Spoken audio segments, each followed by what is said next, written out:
અયોધ્યા ખાતે શ્રીરામ ભગવાનની પ્રાણ પ્રતિષ્ઠા મહોત્સવ યોજાઈ રહ્યો છે, જે અંતર્ગત થરાદના નવા રામજી મંદિર ખાતે રામધૂનનો કાર્યક્રમ યોજવામાં આવ્યો હતો, જેમાં મોટી સંખ્યામાં મહિલાઓ, યુવકો અને રામભક્તોએ મોડી રાત સુધી રામધૂન બોલાવી હતી. અયોધ્યા જેવો થરાદમાં પણ માહોલ જોવા મળ્યો હતો, જેમાં શ્રીરામ સેવા સમિતિ થરાદ દ્વારા આજરોજ અલગ અલગ કાર્યક્રમ વિવિધ મંદિર ખાતે યોજવામાં આવી રહ્યા છે, જેમાં સંતવાણીના કલાકાર રણજીતભાઈ કડવી ભજનિક, વક્તાજી રાજપૂત સાહિત્યકાર દશરથદાન કડવી ભજનિક, લક્ષ્મણભાઈ ગોહિલ ભજનિક, હિતેશભાઈ સોની ભજનિક, ગણપતભાઈ જોજા સંગીતકાર સહિત થરાદ નગરજનો બહોળી સંખ્યામાં ઉપસ્થિત રહ્યા હતા.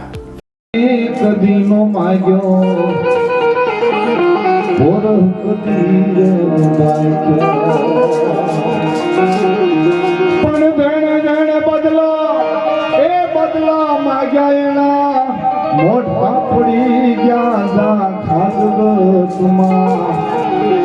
એક જ જન્મ્યો રે રામ રામ